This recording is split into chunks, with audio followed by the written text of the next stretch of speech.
Our universe holds secrets that break its own rules. Galaxies spin impossibly fast, and stars vanish without a trace. These are not mere oddities. They are cosmic anomalies, and each one is a potential crack in the foundation of physics as we know it. By the end of this journey, you will see 28 specific mysteries that could force us to rewrite the textbooks on reality itself. We will uncover why spacecraft drifting in deep space slow down unexpectedly, and what a strange cold spot in the ancient sky might reveal about other universes. When you look up at the night sky, how much of it do you think we truly understand? Deep in the silent expanse beyond the planets, two robotic explorers began to slow down for no apparent reason. Pioneer 10 and Pioneer 11, having completed their grand tours of the gas giants, were on a one-way trip into interstellar space. Yet, as they drifted farther from the Sun, scientists tracking their precise trajectories noticed something deeply puzzling. The spacecraft were decelerating by a minuscule but constant amount, a tiny tug backward that defied all calculations. This was the Pioneer Anomaly. Every known force was accounted for, from the gravitational pull of every planet to the subtle push of solar radiation. Nothing could explain this persistent, unmodeled deceleration. It was as if the void itself was applying a faint, universal brake. For decades, this mystery consumed experts like John Anderson at the Jet Propulsion Laboratory. He and his team investigated every conceivable cause, from the gentle pressure of heat radiating from the spacecraft's own nuclear power sources to the possibility of gas leaks. While thermal radiation explained a large part of the drift, a stubborn residual effect remained. This left the door open for more radical ideas. Could this be our first hint of dark matter's gravitational influence within our own solar system? Or does it point to something even more fundamental, a flaw in Einstein's theory of general relativity itself, suggesting that the laws of gravity behave differently over immense interstellar distances? The implications are staggering. If this anomaly is real and not some complex artifact, it means our models for navigating the cosmos are subtly, yet profoundly, wrong. A future probe sent to a distant star could miss its target by a vast margin if we do not understand this force. What if the constants that anchor our understanding of physics, the very numbers we consider immutable, are not so constant after all? The Pioneer Anomaly is a ghost in the machine of deep space, a whisper that the rules we take for granted may need rewriting. Just as the Pioneer probes felt an inexplicable pull, another, more fleeting mystery has emerged much closer to home. When spacecraft use Earth's gravity for a slingshot maneuver, a cosmic boost to save fuel and gain speed, something strange happens. They do not always follow the predicted path. On multiple occasions, probes like Galileo and the Near-Earth Asteroid Rendezvous Mission, or NERR, experienced unexpected velocity changes during these planetary flybys. They either gained a tiny bit more speed than our best models forecast, or sometimes a little less. This is the Flyby Anomaly. The discrepancy is minuscule, often just a few millimeters per second. But for orbital dynamicists who plot courses across the solar system with breathtaking precision, it is a glaring red flag. These minute changes are detected through the Doppler shift in the radio signals sent back to Earth, a slight stretching or compressing of the wave that reveals a spacecraft's speed down to an almost unimaginable accuracy. The puzzle is that both Newton's laws of gravity and Einstein's more refined general relativity have been meticulously applied, and they still cannot account for this extra nudge. Could our model of Earth's own gravitational field be subtly incomplete? Our planet is not a perfect, smooth sphere. It is a slightly squashed geoid, bulging at the equator, with mass distributed unevenly by mountain ranges and ocean trenches. Perhaps these density variations create gravitational ripples we have not fully mapped. Other theories point to more exotic causes, like rotational frame dragging, where Earth's spin literally twists the fabric of spacetime around it, creating a drag effect that might impart a small, unanticipated force. Then there is the possibility of a faint, unseen interaction, an unknown energy exchange between the spacecraft and our planet. The Rosetta spacecraft, on its epic journey to a comet, displayed this anomaly during one of its Earth flybys. The velocity shift was small, but it was enough to prompt mission controllers to recalculate its future trajectory. Consider the long-term implications. A tiny, unaccounted-for acceleration, barely noticeable during a single flyby, could accumulate over a decade-long mission to the outer solar system. A probe aimed at a specific moon of Jupiter could end up thousands of miles off course. How many other hidden forces are subtly altering paths through space, forces we have not yet learned to measure? This question becomes even more profound when we shift our gaze from individual spacecraft to the motions of entire galaxies. The orderly spin of a galaxy hides a profound rebellion against the laws of physics. When we look at a majestic spiral like our own Milky Way, we expect it to obey the same orbital rules as our solar system. The planets closer to the Sun, like Mercury, whip around at blistering speeds, while the outer worlds like Neptune move in a slow, stately dance. This is Kepler's law in action, a fundamental prediction of gravity where orbital velocity should fall off with distance from the center, but galaxies do not comply. Stars orbiting far out in the galactic suburbs, in the sparse, dark outskirts, move at nearly the same incredible speed as those stars clustered near the bright core. This bizarre uniformity was definitively uncovered by astronomer Vera Rubin in the 1970s, and it shattered the classical picture of the cosmos. If the gravity from the visible stars and gas were all that was holding the galaxy together, these outer stars should be flung off into the void, their speed far exceeding the gravitational grip of the center. The fact that they are not means something invisible, something massive, must be providing an immense extra gravitational anchor.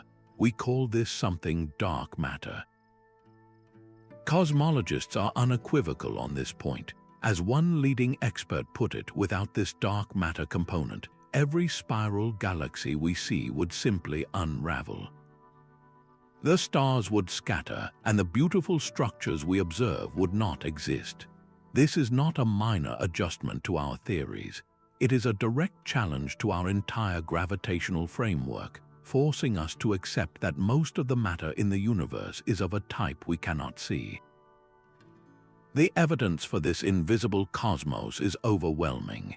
It is not just the rotation curves. We see it in the way galaxies move within clusters, their velocities suggesting they are bound by a gravitational force far greater than the visible mass can provide. We see it through gravitational lensing, where the light from distant galaxies is bent and distorted by the gravity of unseen matter lying in between, acting as a cosmic magnifying glass. Case studies of galaxies from our neighbor Andromeda to distant spirals all show this same consistent, flat rotation curve. The anomaly is universal. So what is this dark matter? Its gravitational pull is undeniable, yet it refuses to interact with light in any way. It does not emit, absorb, or reflect it. We only know it is there because of the forceful tug it exerts on everything we can see. The leading candidates are particles that have so far eluded every detector we have built. Weakly interacting massive particles, or WIMP, are hypothetical heavy particles that would only rarely bump into ordinary matter. Actions are another possibility. incredibly light particles that could flow through the universe like a ghostly ocean. For decades, physicists have been searching for these particles in deep underground labs, hoping for a single, precious interaction that would reveal the true nature of most of the matter in the cosmos. What does this vast, invisible architecture tell us about the limits of our perception? We are like people seeing only the tips of icebergs, unaware of the colossal hidden structures that dictate the motion of the visible world. This mystery of the unseen leads us directly to another, one that involves not hidden matter, but a fundamental flaw in the fabric of space and time itself. But if the hidden architecture of dark matter challenges our view of the cosmos, the very afterglow of creation presents an even deeper puzzle. The cosmic microwave background is the oldest light in the universe, a fossil radiation from the Big Bang that fills all of space. For decades, its discovery was hailed as the ultimate confirmation of a uniform and isotropic cosmos, a universe that looks the same in every direction. Yet when scientists created a detailed map of this ancient light, they found something that should not be there. The hot and cold spots in this cosmic tapestry are not randomly scattered as theory predicts. Instead, they appear to align along a particular axis, a mysterious preferential direction that has been dramatically nicknamed the axis of evil. This name reflects how deeply it threatens the foundational cosmological principle, the idea that the universe has no center and no special direction. The data from the Planck satellite, our most precise map of this background radiation, confirms this strange alignment persists even after painstakingly subtracting all known foreground interference from our own galaxy. Analysts are left with a chilling possibility. Is the universe fundamentally lopsided? The statistical odds of this alignment happening by pure chance are incredibly low, prompting serious consideration that we are seeing the imprint of a process we do not yet understand. This could be a relic from the universe's violent birth, a scar left by exotic objects like cosmic strings, theoretical cracks in spacetime that would have woven structure into the early cosmos. Or it might point to a more dramatic revision, such as an era of inflation that did not unfold in the perfectly smooth way our models describe. Other experiments, like the WMAP satellite, had previously hinted at this same asymmetry, strengthening the case that this is a real feature and not an artifact of a single instrument. So what would a preferred direction in the cosmos actually mean? It could suggest that our universe is part of a larger multiverse, and that this axis is a bruise from a long-ago collision with another bubble universe. The implications are staggering, forcing us to question whether we are living in a cosmic accident, a universe that is not nearly as random or uniform as we once believed. This strange directional preference in the universe's structure makes the next great anomaly concerning the very rate of cosmic expansion all the more urgent to solve. Our cosmic map is splitting at the seams. The universe is expanding, a fact we have known for a century, but we are now faced with two different answers for how fast this is actually happening. This is the Hubble Tension, a growing rift in cosmology that pits the ancient universe against the modern one. One measurement comes from the cosmic microwave background, the afterglow of the Big Bang. By meticulously analyzing the patterns in this primordial light, scientists can calculate how fast the infant universe was expanding and then use our standard model to predict what the expansion rate should be today. This method gives us one value for the Hubble constant. The other method looks at the local, contemporary universe. Projects like the SHOES team use brilliant stellar explosions, Type 1 a supernova, and pulsating stars called Cepheid variables as cosmic yardsticks. By measuring their distances and velocities with incredible precision, they get a direct reading of the current expansion rate. The problem is stark. The local measurement says the universe is expanding significantly faster than the early universe measurement predicts. The discrepancy is not a small, marginal error. It has now reached a statistical significance of 5 sigma, a threshold in physics that typically signals a real discovery, not a fluke. Leading astronomers have expressed deep concern, noting that if this tension holds, it could unravel the standard model of cosmology, the very framework we use to understand the cosmos from its first moments to its present structure.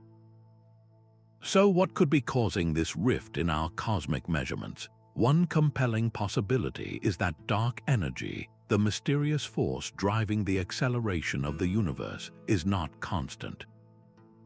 Perhaps it was weaker or stronger in the past, or maybe it is evolving over time in a way our models do not account for. Another idea involves early dark energy, an extra exotic form of energy that might have briefly existed in the universe's first moments, altering its initial expansion in a way that throws off our predictions for today. Or the solution might lie in the realm of neutrinos, those ghostly particles that stream through everything. If they have unusual properties or interact in ways we have not yet detected, they could have subtly influenced how structures formed. There is even the radical suggestion that Einstein's general relativity itself needs modification when applied to the vast, homogeneous scales of the entire cosmos. Efforts are now underway to find a third, independent way to measure the expansion rate, using the gravitational waves from colliding neutron stars or the bending of light around distant quasars. But the implications of this tension are profound. If the expansion rate is not what we thought, then our predictions for the ultimate fate of the cosmos are on shaky ground. Will the universe end in a cold, lonely rip or a fiery crunch? The Hubble tension suggests our current answer might be wrong. How reliable are our cosmic yardsticks if they are giving us conflicting maps of reality? This fundamental uncertainty about the fabric of the cosmos finds a strange echo in the most extreme environments we know, the depths of black holes. Black holes present a puzzle that strikes at the very heart of physics. What happens to the information about an object that falls into one? Imagine tossing a book into a black hole. According to Einstein's general relativity, the book is crushed into the singularity, its information lost forever from our universe. Yet quantum mechanics insists that information can never be truly destroyed. It can be scrambled, but it must be preserved in some form. This is the black hole information paradox, a direct conflict between our two most powerful theories of reality, a conflict Stephen Hawking famously brought to the forefront. Hawking showed that black holes are not completely black. They slowly evaporate over eons, emitting a faint glow of radiation. But this Hawking radiation, he initially argued, is purely thermal and random. It carries no information about what fell in. If the black hole evaporates completely, the information is irrevocably lost. This conclusion sent shockwaves through the theoretical world, as it meant one of our core physical principles was wrong.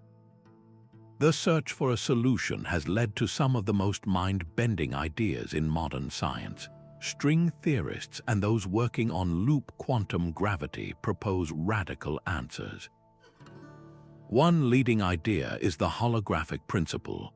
It suggests that all the information about the three-dimensional volume inside a black hole is actually encoded on its two-dimensional surface, the event horizon, like a cosmic hologram. When the black hole evaporates, this information is slowly and subtly imprinted onto the escaping Hawking radiation. Another dramatic proposal is the firewall hypothesis. It posits that instead of an empty space just inside the event horizon, there exists a raging wall of energy that would instantly incinerate anything falling in, preserving information at the point of entry in a violent paradox of its own. The mathematics of the AD/S/CFT correspondence, a specific realization of holography, provides a compelling framework for how information could be preserved without violating any known laws. It shows a perfect duality between a gravitational theory in one volume and a quantum field theory on its boundary. In this picture, information never actually enters the black hole in a way that it can be lost. It is always mirrored on the surface. Case studies of theoretical models demonstrate how tiny, non-local corrections to Einstein's gravity could allow information to leak back out over time. But these ideas remain profoundly speculative beyond our current ability to test. Could black holes be the ultimate laboratories for quantum gravity, their event horizons the place where spacetime itself reveals its quantum code? This paradox forces us to confront the limits of our understanding, suggesting that our concepts of space, time, and information are due for a revolution. And if the nature of a black hole's boundary is this strange, what about the bizarre objects that might exist at its very center? The enigma of black holes deepens when we confront their origins. Scattered across the early universe are cosmic behemoths that should not exist. We now observe supermassive black holes, some weighing billions of times the mass of our Sun, blazing as quasars when the cosmos was a mere infant. The quasar in galaxy J1342+0928 is a prime example.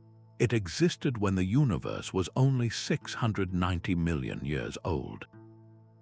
For a black hole to grow that immense so quickly is a staggering problem.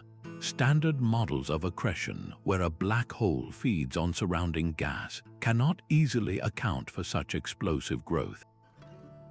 Even feasting at the maximum possible rate, there simply was not enough time for a small, stellar mass black hole to balloon into such a monster. This timeline is impossibly tight.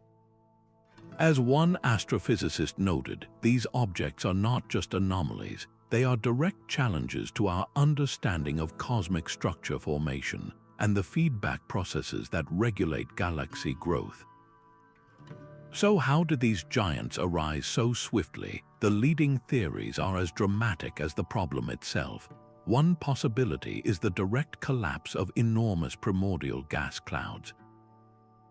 In the dense, early universe, vast clouds of pure hydrogen and helium could have collapsed under their own weight, bypassing the stage of star formation entirely to birth a massive black hole seed tens of thousands of times heavier than our Sun. Another exotic idea involves primordial black holes, hypothetical objects forged not from dying stars but from the intense pressures in the first moments after the Big Bang. These could have served as ready-made seeds planted in the cosmic dawn, giving them a colossal head start.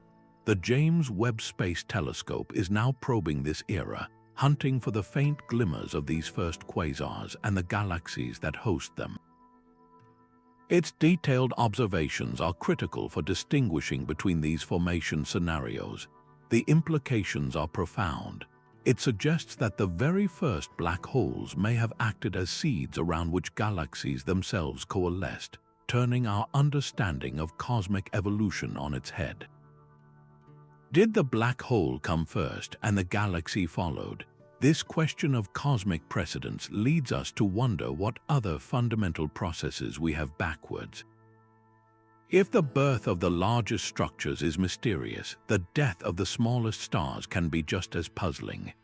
While black holes present one kind of cosmic riddle, a seemingly ordinary star 1,400 light-years away presents another, a mystery written in its flickering light. This is Boyajian star, also known as KIC 8462852, and its behavior is unlike anything else we have ever seen. Data from the Kepler telescope revealed a star that does not simply twinkle, it plunges into darkness. Its brightness does not dip in the regular, predictable way caused by an orbiting planet. Instead, it experiences dramatic, irregular dimming events. At times, its light drops by a tiny fraction, On other occasions, it falls by an astonishing 22%, as if a colossal, shapeless object is drifting past. This is not a clean, symmetrical eclipse. The light curves are jagged and chaotic, with strange asymmetries that suggest a cloud of uneven debris. For years, variable star researchers have analyzed these patterns, and they consistently report that the signature is unprecedented. No known stellar activity, like giant sunspots or internal pulsations, can account for such extreme and erratic behavior. The initial and most famous theory proposed a vast swarm of comets, shattered by a close encounter with another star, creating a thick, orbiting cloud of ice and dust. Yet, even this elaborate scenario struggles to explain the sheer depth and irregularity of the dimming. The lack of excess infrared radiation posed another problem. A large cloud of cometary dust should warm up and glow in infrared light, but this star remains curiously dark at those wavelengths. This missing heat signature led to more speculative ideas, including the tantalizing, though highly unlikely, suggestion of an alien megastructure, a vast array of energy-collecting panels orbiting the star. This concept captured the public imagination, but the scientific community quickly sought more natural explanations. Subsequent spectroscopic observations have found no signs of artificial technology, no laser lines or unusual radio emissions that would point to intelligence. The focus has shifted to other possibilities, like circumstellar dust clouds, perhaps from a recently shattered moon or a massive planetary collision, creating a fine debris disk that clumps in bizarre, opaque formations. Ongoing monitoring campaigns involving both professional and amateur astronomers are constantly watching, hoping to catch the star in another dimming act. When it does fade, powerful telescopes like Hubble are poised to take detailed spectra, analyzing the starlight filtered through the obscuring material to finally identify its composition. Compare this star to other known dippers like young stellar objects with protoplanetary disks. Their dimming events, while complex, often show more predictable, repeating patterns. Boyajian star stands alone in its chaotic performance. This leads to a deeper, more philosophical question. How often does our desire for discovery, for contact, lead us to misinterpret a natural, if utterly bizarre, phenomenon as a sign of something more? The true lesson of this flickering star may not be about aliens, but about the boundless creativity of nature itself, capable of crafting mysteries we have not yet even thought to imagine. Its persistent oddities prepare us for cosmic objects that are even less conventional, where the line between star and not star becomes profoundly blurred. Out of the silent darkness between galaxies, a cosmic scream erupts. Fast radio bursts are flashes of intense radio waves that last for less than the blink of an eye, yet in that millisecond, they can release as much energy as hundreds of millions of suns. They arrive from sources billions of light-years away, and their brevity is their deepest mystery. What kind of cosmic engine can switch on and off so violently, so quickly? Some of these bursts are one-off cataclysms, a single, brilliant flash and then eternal silence. Others, like the famous FRB 121102, repeat in chaotic, unpredictable patterns. This repetition rules out any source that destroys itself in the process, like a single neutron star collision.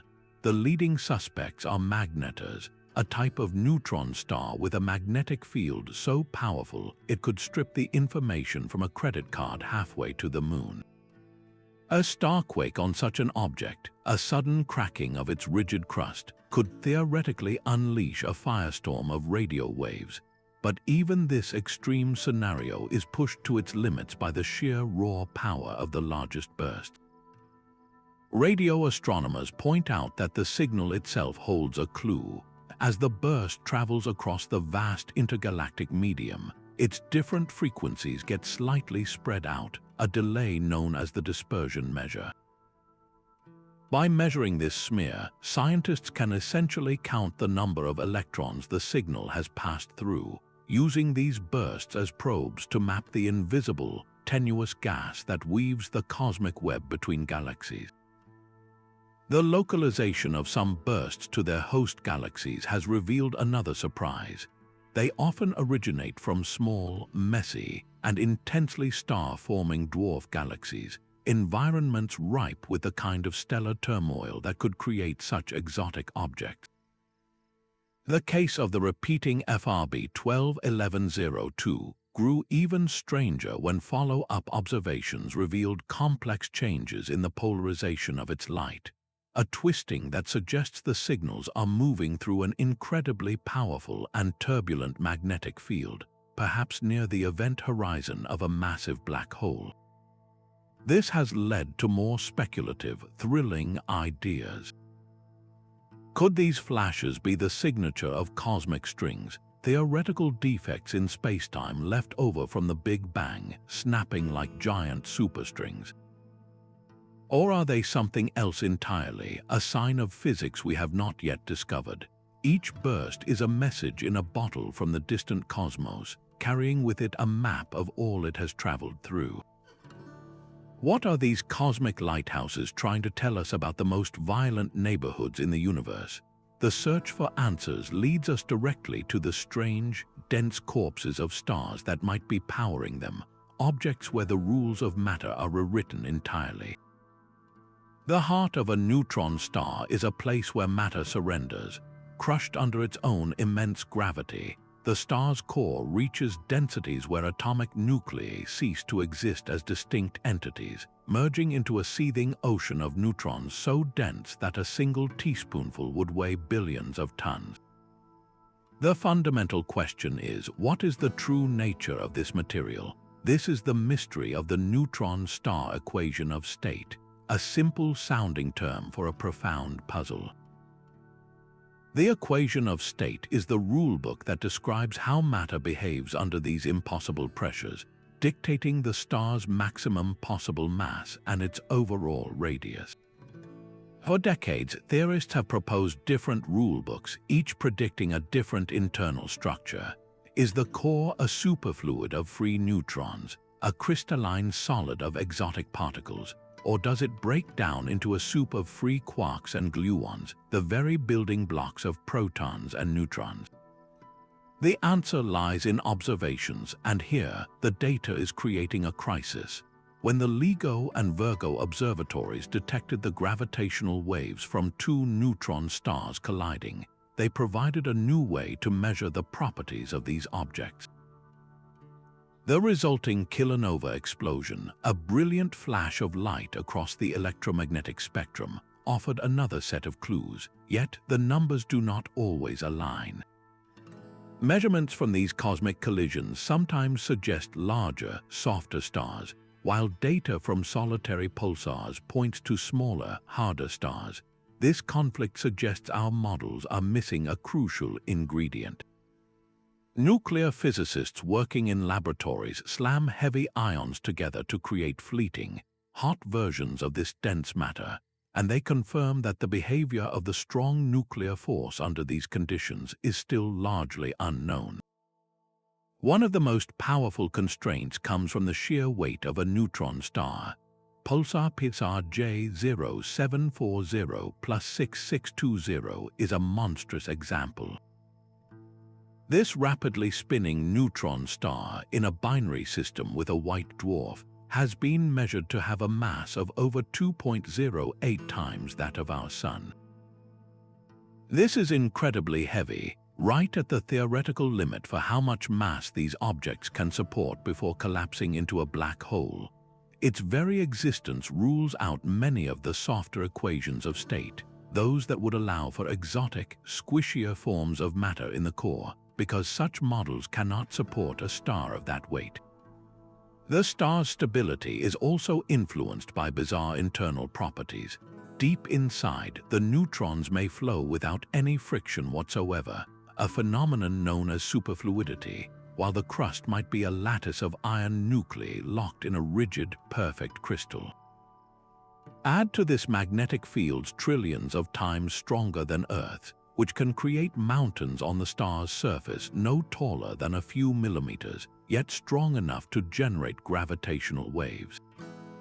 Every new observation, from X-ray telescopes measuring the star's size to radio telescopes timing its pulses with exquisite precision, is a vote for one equation of state over another. So what happens when you squeeze matter harder than an atomic nucleus? We are finding that it might transform into states we have never seen before, phases that rewrite the rules for the strongest force in nature. This search for the fundamental laws of matter in the most extreme environments inevitably leads us to a force operating on the grandest scale of all, a mysterious pressure that seems to be tearing the cosmos itself apart. The energy of empty space should be immense. According to the well-tested rules of quantum field theory, the sheer frenzy of virtual particles popping in and out of existence in a vacuum should generate an incredible repulsive force, a vacuum energy density so colossal that it would have torn the universe apart in its first instant. Yet when we measure the actual force driving cosmic acceleration, we find a value that is not just a little smaller. It is smaller by a factor of 10 raised to the power of 120. This is the cosmological constant problem, a discrepancy so vast it is often called the worst theoretical prediction in the history of science. The number 1 followed by 120 zeros is a figure beyond human comprehension. As one prominent cosmologist put it, this is not merely a problem, it is the central crisis of fundamental physics. We are faced with two possibilities, both staggering. Either our understanding of the quantum vacuum is profoundly and fundamentally wrong, or the vacuum energy is indeed enormous, but it is almost perfectly cancelled out by some other, unknown effect, leaving behind only the faintest whisper we detect as dark energy. This is an unimaginable level of fine-tuning. To visualize the precision required, imagine balancing a pencil on its tip, not for a second but for billions of years. The universe seems to be balanced on just such a razor's edge. This has led to some of the most controversial ideas in cosmology, including the multiverse and the anthropic principle. If our universe is just one of a near-infinite number of bubble universes, each with randomly different physical constants, then it is no surprise we find ourselves in one where the cosmological constant is small enough to allow for galaxies, stars, and life to form. In most other universes, the value would be too large or too negative for anything interesting to ever exist. This explanation, while philosophically jarring, is taken seriously by many physicists because the alternative, a single, perfectly tuned universe, seems equally miraculous. The search for a more satisfying answer has produced other compelling theories. Perhaps dark energy is not a constant at all, but a dynamic field that has evolved over time, an idea known as quintessence. In this model, the energy density of this field slowly dilutes as the universe expands, potentially explaining why it is so small today. Observations from Type 1, a supernova, and from the subtle, frozen sound waves in the distribution of galaxies known as baryon acoustic oscillations are actively testing this possibility, searching for any hint that the strength of dark energy has changed. Another radical solution is to modify Einstein's theory of gravity itself, creating a new framework for general relativity on cosmic scales where the vacuum energy simply does not gravitate, avoiding the problem entirely. Consider a different universe, one where the cosmological constant was truly zero. Without this faint repulsive force, the expansion initiated by the Big Bang would eventually slow under the pull of gravity, leading to an eventual recollapse into a fiery Big Crunch. There would be no long, cool future for the cosmos, no lonely drift of galaxies into darkness. Our existence hinges on a number of absurd, inexplicable precision. Why does the vacuum push with such incomprehensible weakness? The answer, whatever it may be, points to a gap in our understanding so deep it underlies the very fabric of reality. This fine-tuning on a cosmic scale finds a strange parallel in the oldest light we can see, where another set of anomalies waits within the cosmic microwave background. Embedded within the faint glow of the cosmic microwave background is a patch of sky that is profoundly, unnervingly cold. This is the cold spot, a vast region where the temperature of the ancient radiation dips far more than our standard models of the universe's birth can easily explain. Stretching across a huge swath of the cosmos, its sheer size and depth make it a statistical outlier, a cosmic bruise that challenges the story of a smooth and uniform beginning. When scientists with the Planck satellite mission first confirmed its existence, they had to confront a startling possibility. Was this just a rare, one-in-a-million fluctuation, a simple roll of the cosmic dice? Or was it the imprint of something far more exotic, a scar from a collision with another universe in the vast multiverse? The data analysts working on this puzzle noted a crucial clue. If a gigantic, mostly empty region of space, a supervoid, lay between us and the cold spot, its gravitational pull could subtly alter the energy of the cosmic microwave background photons passing through it, an effect known as the integrated Sachs-Wolf effect, creating a cold imprint. Follow-up galaxy surveys did find some underdensity in that direction, a sparser distribution of galaxies, but the numbers did not add up. The observed void is not nearly empty enough to account for the dramatic temperature drop we see. This deficit forces a radical rethink. Perhaps the cause is not a structure in the later universe, but a feature woven into the fabric of space-time at the very moment of creation. One compelling theory points to a cosmic texture, a topological defect in the structure of reality itself. Think of the early universe as a fluid cooling and crystallizing. In most places, it forms a smooth, uniform crystal, but in a few locations, the crystallization might have gone wrong, creating a knot or a twist in space-time, a texture. The unraveling of such a defect would have released a tremendous burst of energy, leaving behind a permanent cold spot in the cosmic background. Other theorists have run sophisticated computer simulations of colliding bubble universes. In these models, when our universe bumped into another in the first instance of the multiverse, the energy of that collision could have been transferred, leaving a distinct circular imprint of colder temperature, a cosmic fingerprint. Case studies of these simulations show patterns strikingly similar to the cold spot we observe. So what are we truly seeing when we look at that cold patch on the map of creation? Could it be a window, our first tentative glimpse into a reality beyond our own, a universe among an infinite sea of others? This cold mystery, etched into the oldest light, warms up to even stranger anomalies that emerge not from the vast cosmos, but from the realm of the impossibly small.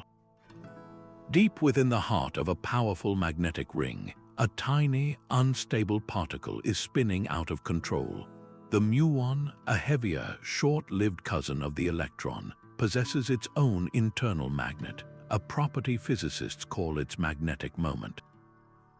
According to our most fundamental theory of particles, the Standard Model, we can calculate precisely how this muon magnet should wobble or precess when placed in a magnetic field. Yet after decades of painstaking experiments, first at Brookhaven National Laboratory and now with even greater precision at Fermilab, the result is clear. The muon's wobble is ever so slightly off. This is the muon G2 anomaly, a minuscule discrepancy with monumental implications. The experimental value and the theoretical prediction do not match. The muon is wobbling faster than it should, and this points to invisible influences, to particles or forces we have not yet discovered tugging on its spin. As one lead researcher on the Fermilab experiment stated, this is not a fluke. It is a persistent signal that we are missing a piece of the cosmic puzzle. The entire endeavor is a triumph of precision. Scientists create beams of muons and send them racing around a donut-shaped storage ring, a colossal machine 15 meters across, bathed in a perfectly uniform magnetic field. They track the particles as they decay, counting the electrons that fly out, which reveals the exact speed of the muon's wobble. The precision needed is almost beyond belief, requiring control over every variable, from the exact strength of the magnetic field to the minuscule vibrations of the Earth itself. On the theoretical side, the challenge is just as immense. The calculation of the muon's predicted wobble involves a dizzying sum of contributions from every known particle and force. The most difficult part involves the quantum froth, the constant bubbling of virtual particles that blink in and out of existence around the muon. This quantum sea influences the muon's magnetic personality. A key component is hadronic vacuum polarization, a process where the muon's interaction with the vacuum momentarily creates a quark and anti-quark pair. Pinpointing the exact effect of this process is where the biggest theoretical uncertainties lie. To tackle this, physicists are employing a powerful technique called lattice QCD, or quantum chromodynamics. This involves simulating the strong nuclear force on a four-dimensional grid, a virtual space-time lattice, using some of the world's most powerful supercomputers to calculate these messy quantum effects from first principles. As these lattice calculations improve, they are narrowing the uncertainty, yet the anomaly persists. This is not the first time a magnetic moment has caused a stir. The electron's own G2 was measured with breathtaking accuracy and matched theory perfectly, validating quantum electrodynamics. The fact that the muon, which is essentially just a heavier electron, does not follow suit tells us that its very mass might make it more sensitive to new, hidden physics. The muon could be a portal, a probe that feels the whispers of realms beyond our current detection. Could it be interacting with hypothetical supersymmetric particles, shadow partners to all the known particles? Or perhaps it is feeling the influence of a dark photon, a force carrier for a hidden sector of the universe. What hidden particles are tweaking the properties of known ones, leaving only this faint, statistical fingerprint in a magnetic ring? This particle puzzle, born in the controlled confines of a laboratory, finds a strange and powerful echo in the wild, high-energy particles that rain down upon us from the depths of space. High above the atmosphere, an invisible rain of atomic shrapnel constantly bombards our planet. These are cosmic rays, not rays of light, but the nuclei of atoms stripped of their electrons and accelerated to nearly the speed of light. For decades, scientists have meticulously charted the energy of these particles, creating a cosmic census of power. Most follow a predictable pattern, where for every tenfold increase in energy, there are far fewer particles. But this pattern breaks at a specific critical point. At 3 petaelectron volts, a staggering 3 million times the energy achievable in the Large Hadron Collider, the cosmic ray spectrum develops a knee. The line on the graph, which was a steady slope, suddenly steepens dramatically. The number of the very highest energy particles drops off far more sharply than anyone expected.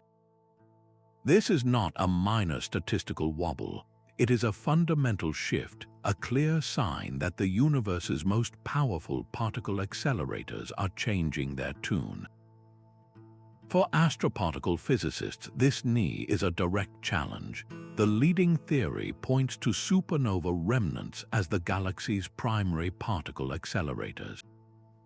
The colossal shock waves from these stellar explosions can, in principle, sling atomic nuclei to immense speeds. Yet, the knee suggests a limit. It seems that the shock fronts from a standard supernova may not be powerful enough to push protons and heavier nuclei much beyond this 3 petaelectronvolt threshold. Something else must be at work. Could pulsar wind nebulae, the furious, magnetized winds spinning off from rapidly rotating neutron stars, be providing the extra kick? Or are we seeing the contribution from more cataclysmic, rarer events happening within our own galaxy, like gamma-ray bursts or the mergers of compact stars? To unravel this, scientists must determine what these ultra-high-energy particles actually are. This is where experiments like the Cascade Grand Array come in. Since we cannot catch these particles directly, we observe the cascades they create. When a single cosmic ray nucleus slams into the top of the atmosphere, it triggers an avalanche of secondary particles, a sprawling air shower that can rain down over an area the size of a city. Cascade Grand used a grid of detectors spread across a field to count these secondary particles and measure their energies. By analyzing the footprint and the composition of these sprawling showers, physicists can work backward, deducing the mass and initial energy of the primary particle that started it all. The data reveals a crucial clue. As we look at energies leading up to the knee and then beyond it, the composition of the cosmic rays appears to change. The particles below the knee are predominantly lightweight protons, but the rarefied particles that somehow make it past the knee seem to be heavier iron nuclei. This suggests that the galactic accelerators might be sorting particles by mass and charge, with the heavier elements hitting their energy ceiling at a higher point. What cosmic filter is at work, separating the subatomic wheat from the chaff at these fantastic energies? The mystery only deepens as we climb the energy ladder beyond the knee. At about 1 exaelectronvolt, 1,000 times past the knee, the spectrum flattens out once more in a feature called the ankle. This is widely believed to be the point where extragalactic cosmic rays begin to dominate, particles hurled from sources far beyond our Milky Way, from active galactic nuclei or perhaps colliding galaxy clusters. The knee, therefore, marks a boundary. It is the energy limit for our galaxy's local accelerators, a ceiling we do not fully understand. What forces within our own cosmic neighborhood are powerful enough to bend the very spectrum of reality, and why do they falter just there? A single particle can carry the punch of a professionally thrown fastball, all compressed into a subatomic speck. These are the ultra-high-energy cosmic rays, particles that arrive at Earth with energies exceeding 10 to the power of 20 electronvolts, a number so vast it defies simple analogy. According to a well-established limit known as the Greisen-Zatzeping-Kuzmin, or GZK cutoff, such particles should not exist. They should have been erased on their long journey through space. The cosmic microwave background, that faint relic of the Big Bang that fills the universe, acts like a thick fog for these ultra-relativistic travelers. A proton with that much energy, slamming into a low-energy microwave background photon, should trigger a nuclear reaction, producing a shower of new particles that rapidly drains its energy over a distance of a few 100 million light-years. The fact that we detect them at all means they cannot have come from very far away. They must be relatively local within our own cosmic neighborhood. Yet when we look for the source, we find only confusion. The Pierre Auger Observatory in Argentina, a sprawling array of 1,600 water tanks that acts as a giant cosmic ray catcher, has confirmed these events. But the trajectories of these charged particles are scrambled by the Milky Way's tangled magnetic fields, bending their paths into meaningless curves that obscure their point of origin. As one lead scientist from the collaboration noted, it is like trying to trace a raindrop back to its cloud in the middle of a hurricane. The search for their sources has focused on the most violent engines we know. Active galactic nuclei, where supermassive black holes devour matter and spew out colossal jets of plasma, are prime suspects. Yet, even these monsters struggle to explain the absolute upper limit of these energies. The anisotropy searches, which map the arrival directions of thousands of these events, have produced tantalizing, faint hints. They suggest a slight excess, a potential hotspot, in the general direction of nearby active galaxies. But the correlation is not perfect, leaving room for more exotic possibilities. Could this be a sign of Lorentz invariance violation, a crack in the sacred principle that the laws of physics are the same for all observers, regardless of their speed? Such a fundamental breakdown could allow particles to travel faster than light in a medium or otherwise evade the GZK process entirely. Other theories point to the decay of hypothetical superheavy dark matter particles lurking in the halo of our own galaxy, annihilating and releasing their immense energy right in our backyard. Case studies of individual events, like the so-called "Oh my God" particle detected in 1991, stand as stark monuments to this mystery. That single proton possessed the kinetic energy of a baseball traveling at 60 miles per hour. What natural process can possibly focus that much power into a single, fundamental particle? The existence of these cosmic cannonballs forces us to confront the limits of our catalogue of cosmic violence. If the most energetic particles in the universe are born relatively close by, what does that say about the hidden ferocity of our own galactic neighborhood? This search for the source of immense power leads our gaze to the largest structures in existence, where the universe itself is woven into a vast, luminous web. Our own galaxy is caught in a silent, unstoppable river flowing toward a hidden destination. From our vantage point, this mysterious pull emanates from the constellations of Centaurus and Hydra, a region of sky dominated by the dusty, star-choked plain of the Milky Way. This is the zone of avoidance, a cosmic blind spot where the light from distant galaxies is swallowed by the gas and dust of our own. For centuries, this part of the sky seemed empty. But we now know that behind this galactic curtain lies the Great Attractor, a gravitational monster so immense it is pulling our entire galaxy, along with thousands of others, toward it at over 2 million kilometers per hour. This is not a simple flow. It is a cosmic current, a bulk motion of galaxies all moving in the same direction against the general expansion of the universe. Astronomers map this motion by studying peculiar velocities, the difference between a galaxy's expected movement from the Hubble flow and its actual measured velocity. These maps reveal a vast, coherent stream, all pointing back to that one hidden point. The initial discovery came from redshift surveys in the 1980s, which showed our local galactic neighborhood was not drifting randomly. We were all being dragged, but what could possibly have enough gravity to command such a vast domain? Peering through the zone of avoidance required new eyes. Infrared and radio telescopes, which can see through the obscuring dust, began to sketch the outline of the monster.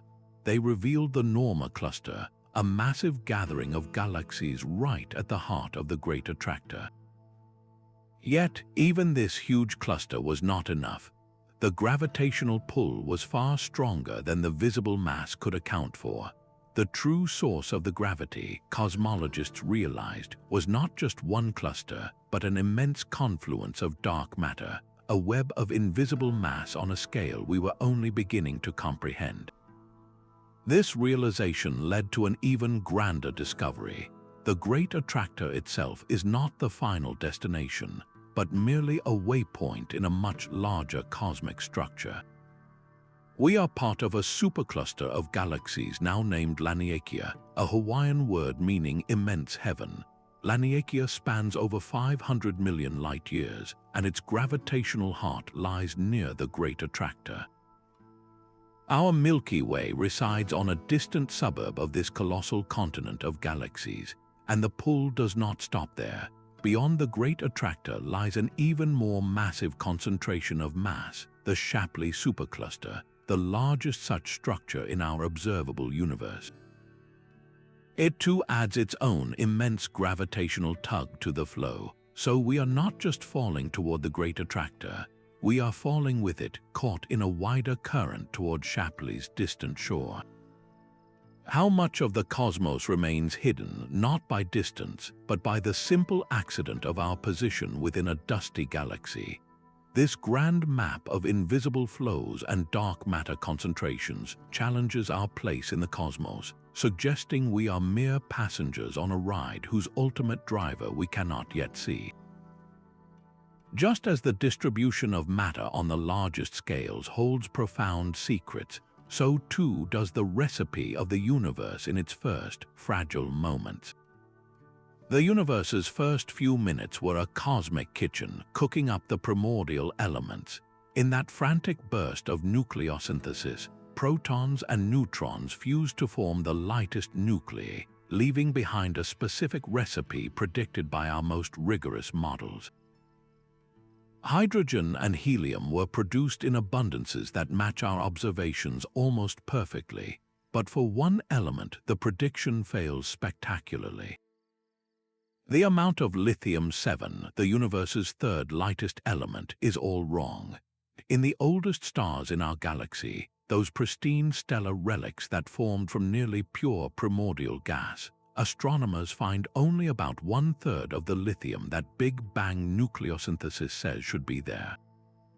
This is the cosmological lithium problem, a persistent deficit that has confounded nuclear astrophysicists for decades.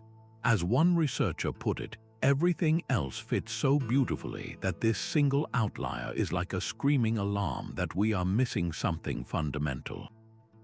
The calculations for Big Bang nucleosynthesis are incredibly precise, involving complex networks of nuclear reaction rates that have been tested in laboratories.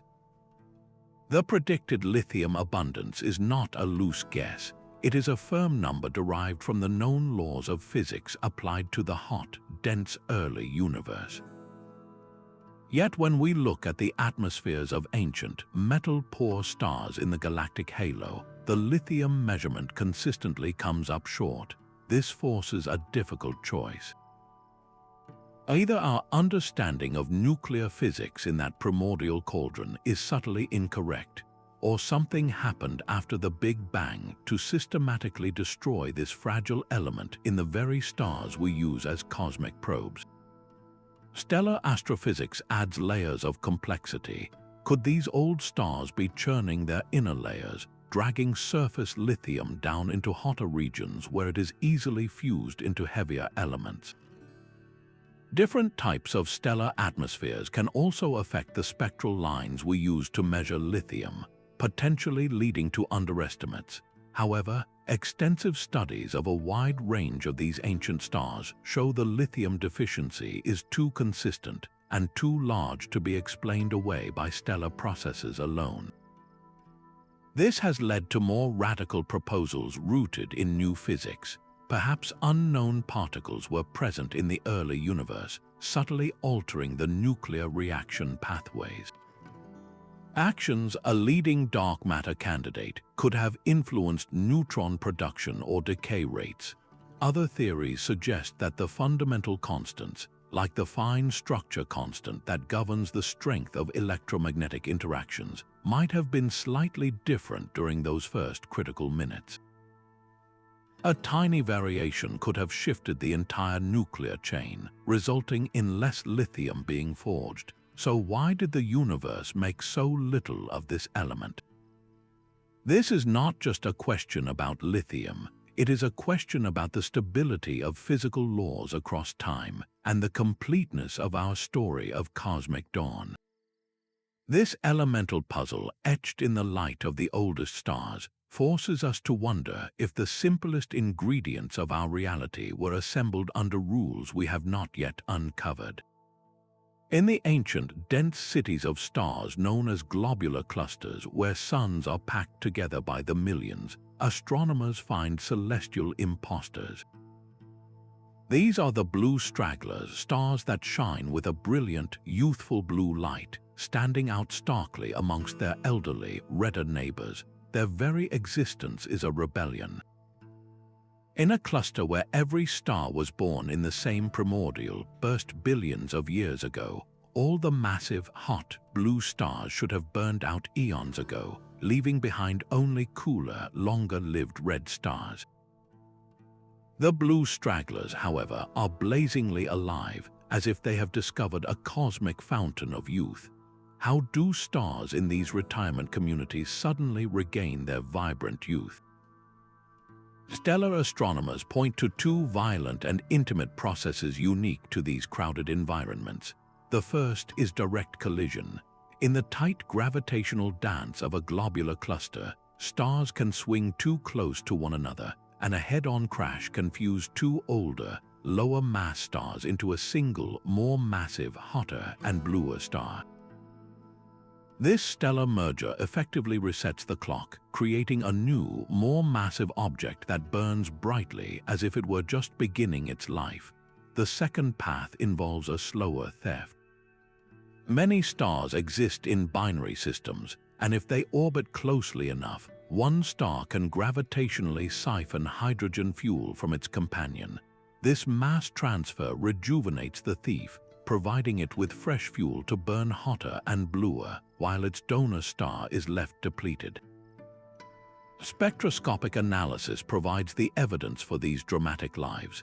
Many blue stragglers spin at incredibly high rates, a telltale sign of a recent merger, as the conservation of angular momentum from two colliding stars whips the new product into a dizzying spin. Others show distinct chemical anomalies in their atmospheres, the spectral signature of material that has been stripped from a companion and mixed onto their surface. The Hubble Space Telescope has been instrumental in this detective work. In clusters like M30, Hubble's sharp vision has allowed scientists to track the precise positions and motions of these blue stragglers, confirming they are often found at the very heart of the cluster where stellar encounters are most frequent. Case studies of individual stars show some are isolated, likely the products of direct hits, while others are still locked in binary orbits, caught in the act of stellar cannibalism. So how do stars cheat death in crowded cosmic neighborhoods? They merge, they steal, and they are reborn from the parts of their elders. This stellar recycling challenges our linear view of stellar life and death, revealing a universe where chaos and collision can rewrite a star's destiny. If stars can so dramatically alter their fate, what does that suggest about the stability of the planetary systems that might orbit them? The elegant dust ring around the young star Fomalhaut is not where it should be. This brilliant band of icy debris, captured in stunning detail by the Hubble and ALMA telescopes, forms a narrow, perfect belt, yet it is dramatically offset from the star itself, like a cosmic hula hoop spinning wildly off-center. Its sharp inner edge and pronounced eccentricity defy the standard model of a calm, co-planar protoplanetary disk settling into a neat, equatorial plane. Planetary system researchers studying these images point to an invisible sculptor, a hidden world whose gravity is likely shepherding the dust into this bizarre, lopsided configuration. The ring's very narrowness and its crisp boundaries are telltale signs of planets embedded within, gravitationally confining the debris and sweeping their orbits clean. One planet, Fomalhaut b, was indeed spotted by Hubble, appearing as a bright dot moving near the ring, but later observations with the James Webb Space Telescope revealed a baffling twist. The object had faded dramatically and changed its appearance. It now seems this was not a planet at all, but the expanding, cooling cloud from a recent, colossal collision between two protoplanetary bodies, a cosmic crash whose debris is still settling into the strange ring we see today. This suggests a dynamic and violent system, where gravitational perturbations from unseen planets are constantly stirring the pot. Compare this chaotic disk to the serene, symmetrical ring around the star HR 4796a, a narrow band of dust that orbits its star in a perfectly centered, pristine circle. The stark difference highlights how unique Fomalhaut's arrangement truly is. What hidden architects are shaping these cosmic dust lanes, and what do their violent construction methods tell us about the turbulent youth of planetary systems? This question of unseen orbital influence finds a powerful echo much closer to home, within the frozen reaches of our own solar system. Far beyond Neptune, a vast reservoir of frozen worlds simply vanishes. The Kuiper belt, a sprawling disk of icy debris, does not fade away gradually as our models predict. Instead, it plummets off a cliff. Surveys counting these distant objects reveal a startling drop in their population beyond approximately 50 astronomical units, a distance 50 times farther from the Sun than Earth. This is not a gentle slope but a stark and sudden edge, as if the solar system's construction zone simply stops. Dynamicists who modeled the solar system's formation expected a smooth, continuous distribution of these icy bodies, a fading echo of the protoplanetary disk. The Kuiper cliff suggests something else entirely, a boundary enforced by an unseen hand. Could a massive, undiscovered planet be shepherding this edge, its gravity clearing a path through the frozen darkness? This is the core of the Planet 9 hypothesis, a proposal that a super-Earth, up to 10 times the mass of our own world, orbits hundreds of times farther from the Sun than we do. The gravitational influence of such a planet would not only carve out this cliff but also explain another baffling pattern. Astronomers have noted that the most distant known Kuiper belt objects, those with wildly elongated orbits, share a peculiar clustering. Their points of closest approach to the Sun, their perihelia, are grouped together in space, and their orbits are tilted in a similar direction. This is not a random distribution. It is the signature of a persistent external gravitational pull, a shepherd guiding its flock. The search for this hidden world is a lesson in celestial detective work, fraught with observational bias. Our telescopes can only easily spot these distant objects when they are at their closest, brightest point in their million-year orbits. We are, in effect, only seeing the tip of a vast and hidden iceberg. The hunt focuses on calculating the orbital parameters that would produce the effects we see, pointing telescopes toward a likely swath of sky where this phantom planet may be slowly tracing its path. Consider the case of Sedna, one of the most isolated known objects in the solar system. Its incredibly long, looping orbit never brings it close enough to the giant planets to have been scattered into its current path. Sedna is detached, an orphan whose strange trajectory demands an explanation from a gravitational influence beyond the known planets. Other detached objects, like 2112 VP113, echo this story, their orbits collectively pointing toward a single, massive perturber. Is there a giant world lurking in the solar system's outskirts, a ghostly titan whose slow dance dictates the fates of countless smaller worlds? The very possibility reshapes our understanding of our cosmic neighborhood, suggesting that the history of our solar system is written not just in the light of the Sun, but in the deep gravitational shadows cast by worlds we have yet to see. This search for a hidden architect of orbits challenges our perception of the solar system's completeness and leads us to question other fundamental assumptions, even the steady and predictable nature of time itself. The flow of time itself may be fractured at the highest energies. When a gamma-ray burst detonates, it unleashes a firestorm of photons across the entire spectrum, from low-energy radio waves to unimaginably energetic gamma rays. Our most fundamental principle, Lorentz invariance, dictates that all light, regardless of its energy, must travel at the same constant speed in a vacuum. Yet observations from satellites like Fermi reveal a subtle but persistent anomaly. In the light curves of these cosmic explosions, the highest energy photons often arrive a few seconds later than their lower energy counterparts. This energy-dependent time lag is a direct challenge to the bedrock of relativity.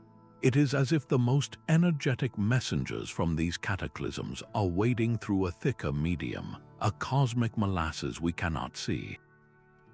High-energy astrophysicists point to these lags as a potential fingerprint of quantum gravity. The fabric of spacetime may not be perfectly smooth. At the unimaginably small Planck scale, a distance of 10 to the negative 35 meters, reality might be a seething foam of virtual black holes and wormholes, a turbulent ocean of quantum fluctuations. A high-energy photon, with its tiny wavelength, could interact with this foam, feeling its texture and slowing down ever so slightly, while a long-wavelength, low-energy photon sails over it unaffected. This is the hypothesis of spacetime foam. Other theoretical models, like doubly special relativity, propose a more radical fix. They suggest that the speed of light and the Planck energy are two fundamental constants for all observers, which would naturally lead to energy-dependent speeds for light, effectively making the vacuum act like a prism for time. The statistical significance of these lags is what makes them so compelling. They are not seen in every single burst, but across large catalogs of events, the pattern emerges consistently. Short gamma-ray bursts born from the violent mergers of neutron stars provide an especially clean laboratory. Their progenitors are well understood, and their signals are less messy than those from the collapse of massive stars, making any time lag a clearer signal of new physics. Does time flow differently for a blue photon than for a red one? The universe seems to be suggesting that at its most violent extremes, the answer might be yes. This temporal mystery, written in the delayed flashes of dying stars, forces us to confront the granular nature of reality, a quantum structure to spacetime that finds a strange parallel in the apparent emptiness of the vacuum itself. Even the purest vacuum is not truly empty. Between two perfectly smooth metal plates placed almost unimaginably close together, a ghostly force emerges, pushing them gently together. This is the Casimir Effect, a phenomenon that makes the quantum vacuum tangible. It was first predicted by the Dutch physicist Hendrik Casimir in 1948, and it arises from the constant, frenetic activity of the quantum world. According to quantum field theory, empty space is a seething sea of virtual particles, pairs of particles and antiparticles that blink into and out of existence far too quickly to be directly observed. These fleeting fluctuations create a pressure much like a gentle, omnipresent rain. When two plates are brought extremely close, within a few millionths of a meter, they restrict the kinds of virtual photons that can form in the gap between them. Outside the plates, a wider spectrum of fluctuations can occur, and this imbalance creates a net pressure that pushes the plates together. It is a force born from nothingness itself. The calculation of this force is a triumph of theoretical physics, showing it depends exquisitely on the geometry of the objects and the distance between them. For two parallel plates, the force is proportional to the inverse fourth power of the distance, meaning that if you have the gap, the force becomes 16 times stronger.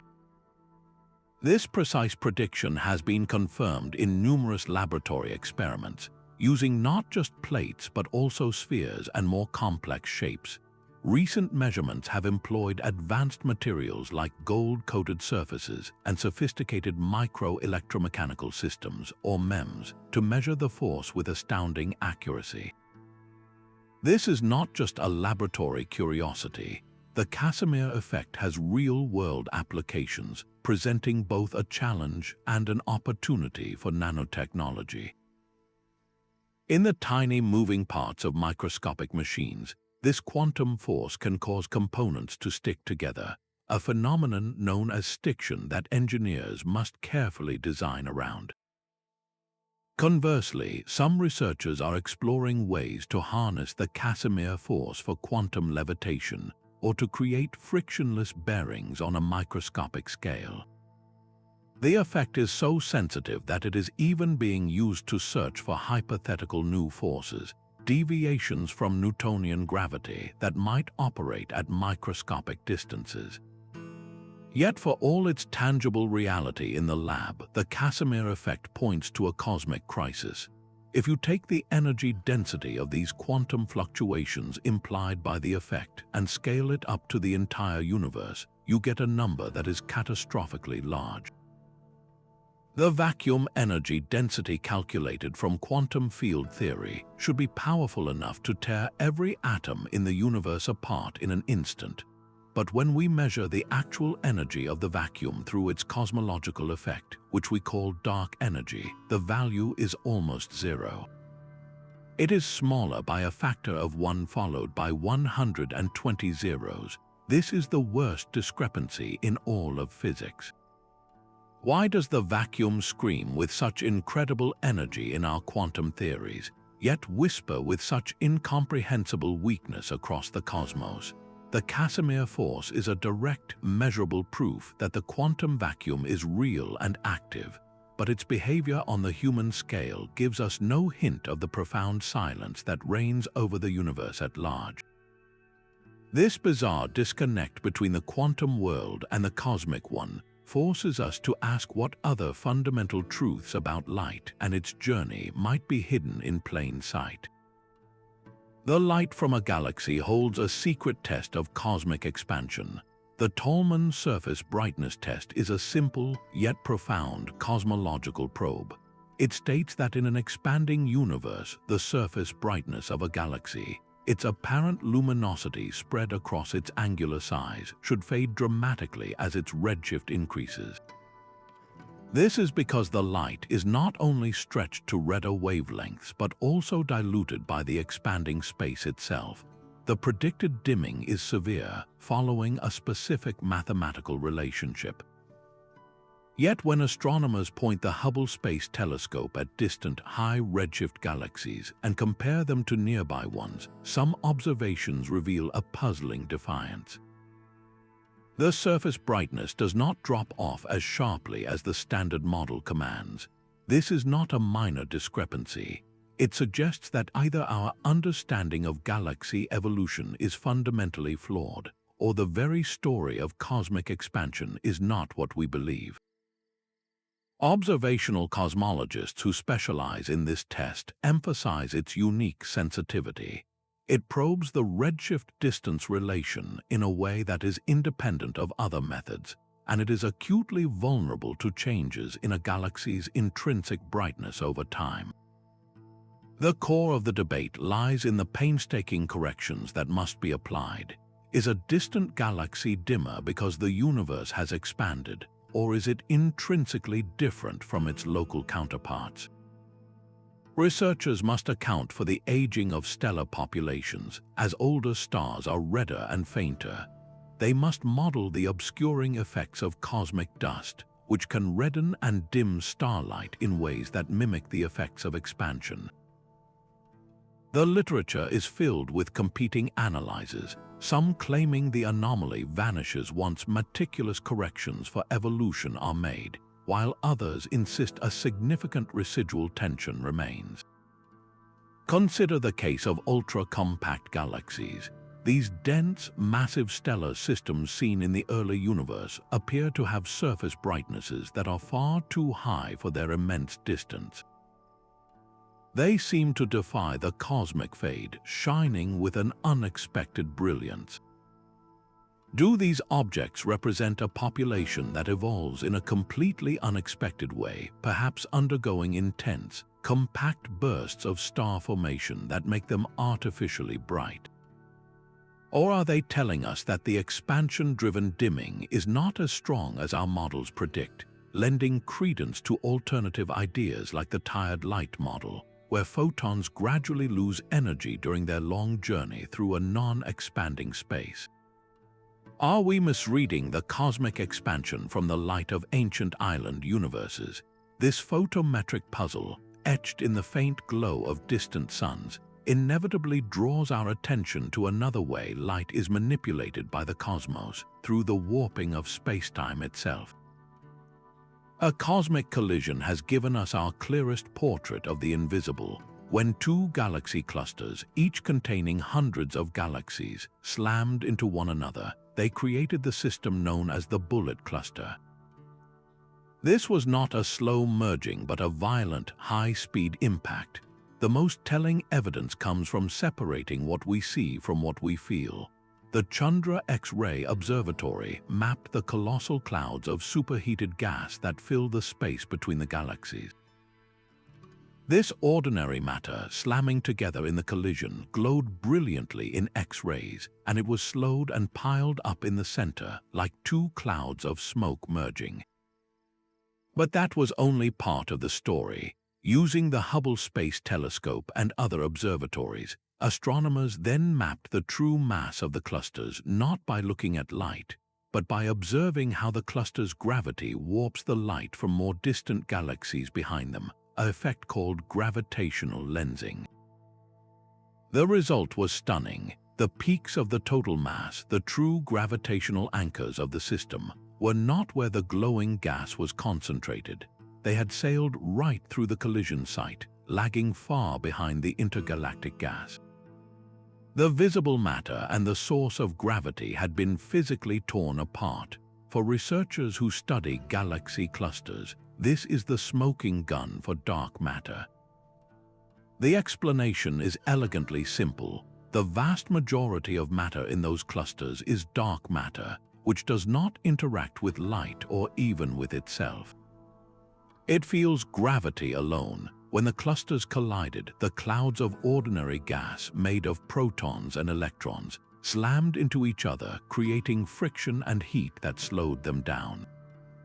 But the dark matter, invisible and ghostly, passed through the entire collision unscathed, carrying the bulk of the mass with it.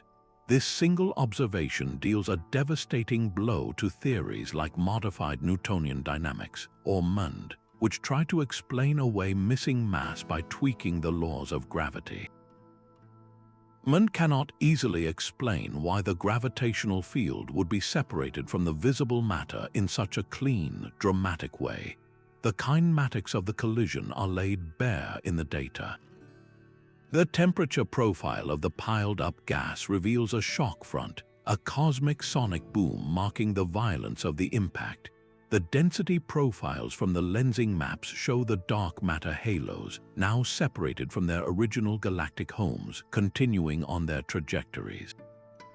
This is not a unique event. Other merging clusters like MAX J0025.4 -1222 show the same telltale separation, reinforcing the conclusion.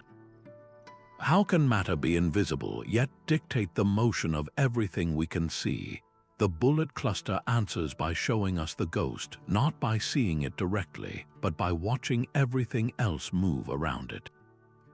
It proves that most of the universe's substance is a shadow, a form of matter that builds the cosmic infrastructure but remains forever hidden from our eyes. This evidence for an unseen cosmos woven into the fabric of reality hints at even stranger defects that might be etched into spacetime itself. Theoretical physics predicts scars that should be etched across the cosmos, yet they remain stubbornly invisible. Cosmic strings are hypothetical one-dimensional defects, cracks in the fabric of reality that may have formed during the universe's earliest, most violent phase transitions. As the cosmos cooled from an unimaginably hot, unified state, its fundamental forces are thought to have frozen out, much like cracks forming in ice. These cracks would be cosmic strings, unimaginably thin threads thinner than a proton, yet possessing immense mass stretching across the universe. If they exist, their gravitational influence would be profound. They could slice through space, creating double images of distant galaxies as their gravity bends light around them. They might even produce step-like discontinuities in the cosmic microwave background, a sudden, tiny jump in temperature as the string's immense gravity warps the path of the ancient light. Despite decades of searching, using the most powerful telescopes and our most detailed maps of the CMB, no definitive evidence for these cosmic scars has ever been found.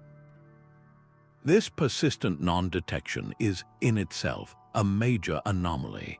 As one cosmologist noted, the absence of cosmic strings places severe constraints on our grand unified theories, the very models that attempt to describe how the forces of nature were once one. The observational hunt focuses on specific, subtle signatures. Astronomers look for perfectly straight gravitational lensing arcs, where a string's unique geometry would create a sharp, duplicated image of a background galaxy. They also search the CMB for a specific pattern of polarization, a swirling B-mode signal that could be the imprint of a string vibrating in the primordial universe. Experiments like the Planck satellite have scanned the sky with incredible precision, setting ever tighter upper limits on the possible energy scale of these defects. Every time a promising candidate appears, such as a curious alignment of galaxies or a strange feature in the microwave background, higher resolution data eventually rules it out, revealing a more mundane explanation. Why haven't we found these cosmic scars that our best theories insist should be there? It could be that the energy scales involved are simply beyond the reach of our current observations, or that the phase transitions in the early universe were smoother than we imagine, preventing these defects from ever forming. This profound absence forces us to question the very symmetry-breaking processes that shaped our reality, a mystery that finds a parallel in the ghostly particles that stream through our world unnoticed. For decades, the Sun seemed to be hiding something fundamental about its own heart. Deep within its core, the furious nuclear fusion that powers our star should have been releasing a constant, calculable flood of ghostly particles called neutrinos. These particles, nearly massless and barely interacting with matter, were our only direct probe into the solar furnace.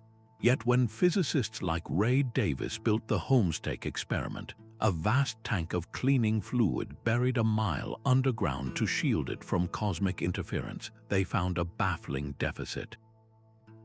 They were catching only about 1/3 of the neutrinos that the most sophisticated solar models predicted. This was the solar neutrino problem, and it created a crisis. Either our understanding of how the Sun shines was completely wrong, or something strange was happening to the neutrinos on their 8-minute journey to Earth.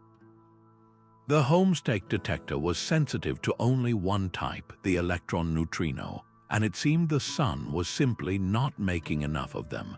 This discrepancy persisted for 30 years, pointing to a fundamental flaw in either stellar astrophysics or particle physics.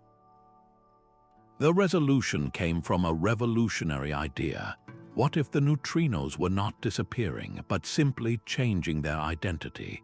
This hypothesis, known as neutrino oscillation, suggested that the 3 known types or flavors of neutrinos could morph into one another as they traveled through space. The electron neutrinos born in the Sun's core were transforming into muon and tau neutrinos, which the Homestake experiment was blind to. The proof required a new kind of detector, one that could see the full neutrino spectrum. The Supermassive and Observatory in Japan, a colossal tank of ultra-pure water surrounded by sensitive light detectors, could not only count neutrinos but also determine the direction they came from. It confirmed the deficit of electron neutrinos from the Sun, but the definitive confirmation came from the Sudbury Neutrino Observatory, or SNO, in Canada. SNO's genius was its use of heavy water, which allowed it to perform a crucial census. It could measure the flux of just electron neutrinos, and then, in a separate reaction, measure the total flux of all three neutrino flavors combined. The results were stunning. The total number of neutrinos arriving from the Sun matched the solar model predictions almost perfectly. The electron neutrinos alone were in short supply, proving that they were indeed changing type en route.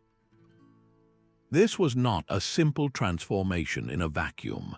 The dense plasma of the Sun itself enhances this oscillation through a quantum mechanical dance known as the MSW effect, named for Mikhail, Smirnov, and Wolfenstein.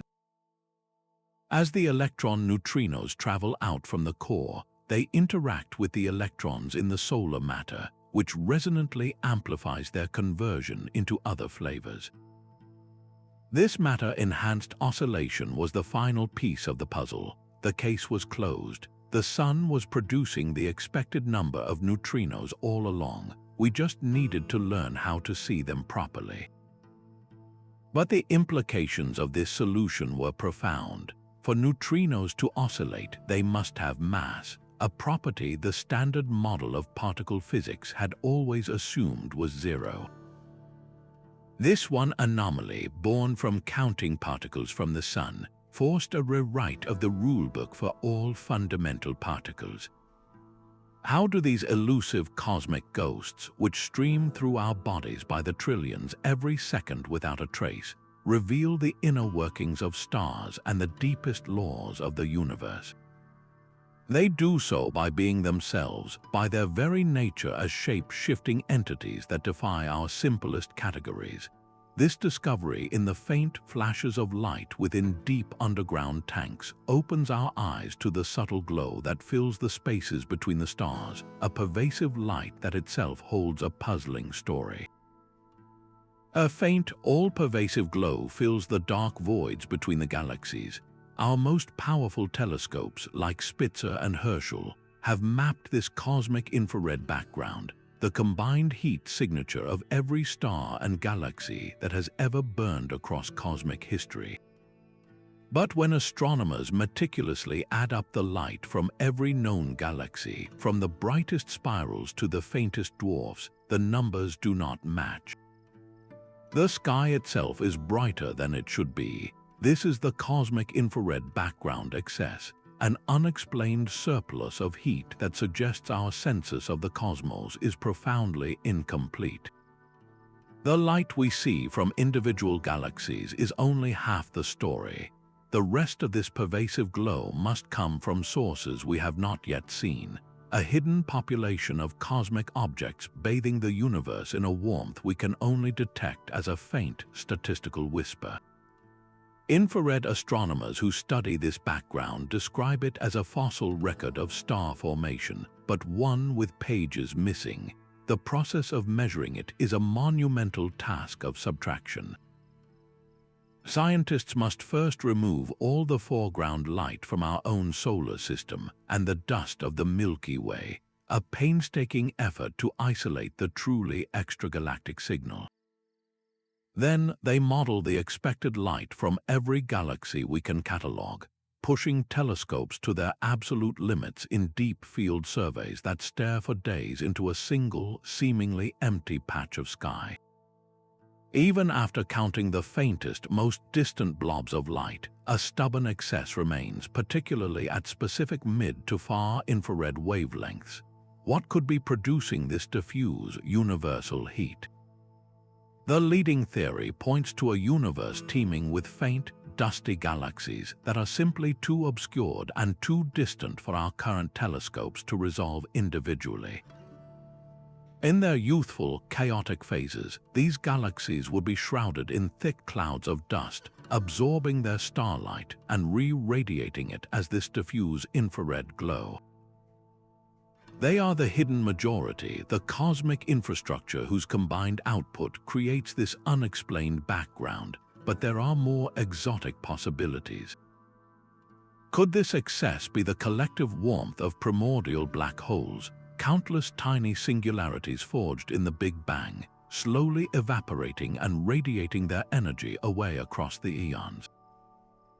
Or does it point to entirely new astrophysical processes, something beyond our current inventory of celestial objects?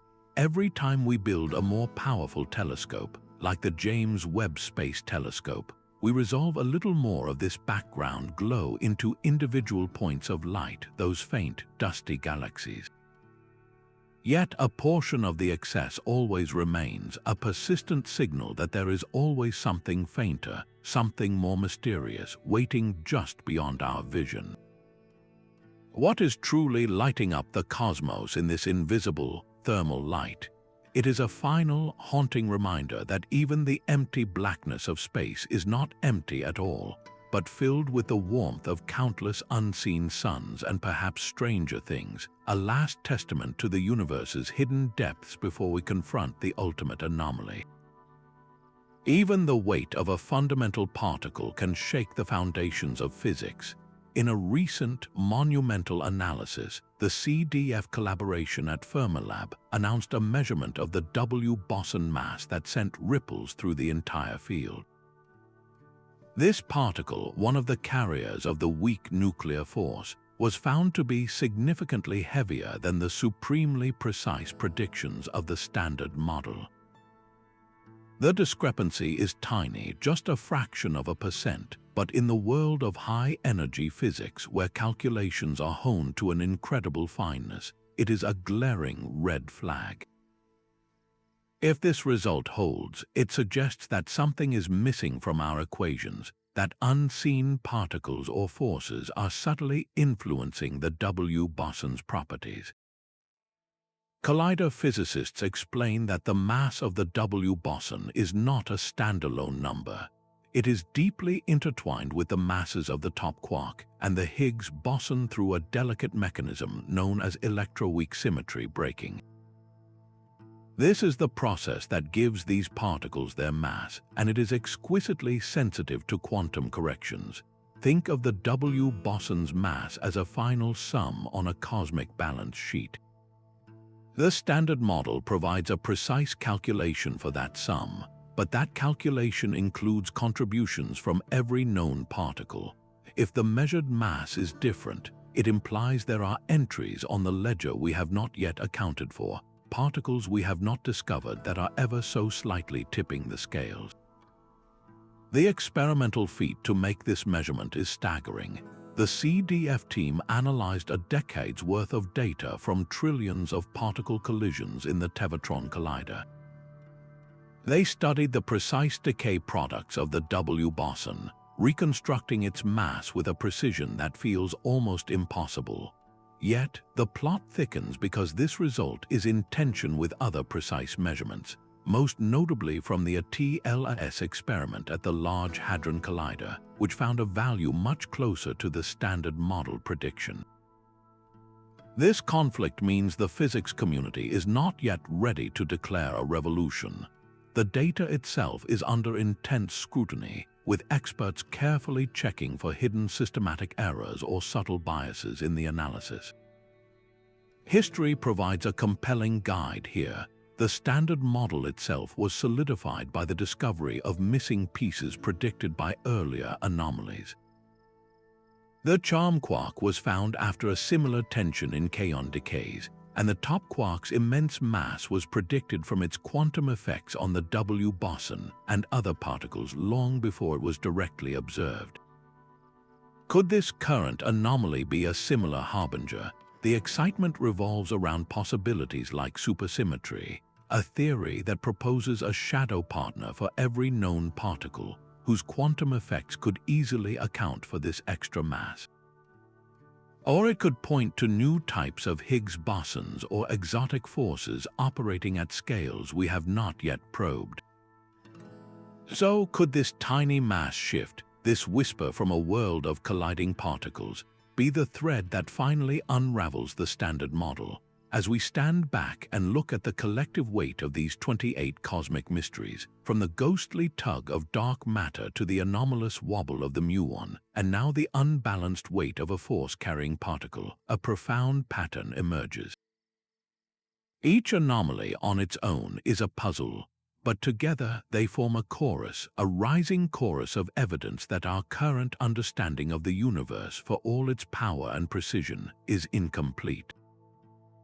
They are not failures of our models, but signposts pointing toward a deeper, richer, and far more strange reality waiting to be discovered. These puzzles, scattered across the cosmos and the quantum realm, are not isolated oddities. The ghostly pull of dark matter explains not just the speed of galactic spins, but the very path of light through colliding clusters. The inexplicable wobble of a muon in a magnetic ring echoes the unbalanced weight of the W boson, both whispering of particles and forces that lie just beyond our sight. The same vacuum energy that should tear space apart, yet barely pushes it, connects the quantum frenzy measured in a lab to the hushed expansion of the entire universe. A single thread, when pulled, can unravel multiple mysteries at once. As one cosmologist working with particle physicists recently noted, we are no longer looking at 28 separate locked doors, but at a handful of master keys. The search for dark matter is also a search for the missing lithium in ancient stars. Understanding the black hole information paradox could reshape our view of the cosmological constant. This is the power of synthesis, where answers in one field become clues in another. Our tools for this grand unification are now being forged. The Laser Interferometer Space Antenna, or LISA, will listen for the gravitational waves from merging supermassive black holes, probing the space-time around them in ways that could test holographic principles. The CMB S4 project, a next-generation array of telescopes at the South Pole, will map the cosmic microwave background with such exquisite detail that it could finally confirm or rule out cosmic textures as the source of the cold spot, while simultaneously providing new constraints on dark energy and neutrino masses. Underground laboratories are scaling up their detectors, hoping to feel the faint bump of a dark matter particle, a discovery that would instantly clarify the rotation of every galaxy we see. Every anomaly is a target, and the crossfire of data from these different fronts will corner the truth. What if the universe's greatest secrets are not hidden in one extreme place or another, but in the subtle connections between them?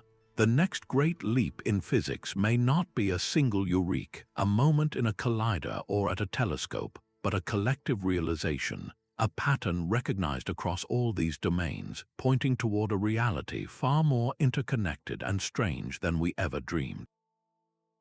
A new generation of cosmic observatories is now turning its gaze to the sky, armed with technology that will test these 28 anomalies with a precision we have never before possessed. The James Webb Space Telescope, with its gold-coated mirror and infrared eyes, is already peering into the nurseries of the first galaxies, hunting for the seeds of those impossibly large supermassive black holes. By analyzing the light from the earliest quasars, it can trace the growth of these giants, potentially revealing whether they were born large from direct gas collapse or if a population of primordial black holes seeded their incredible growth. Meanwhile, here on Earth, the Vera Rubin Observatory is preparing for a decade-long survey of the entire southern sky.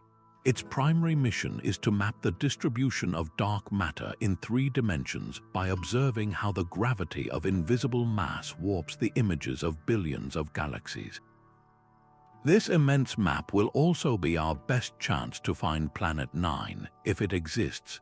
The observatory will detect subtle, slow-moving points of light in the outer solar system, its repeated scans over years providing the data to track the orbital clustering that hints at the hidden world's presence.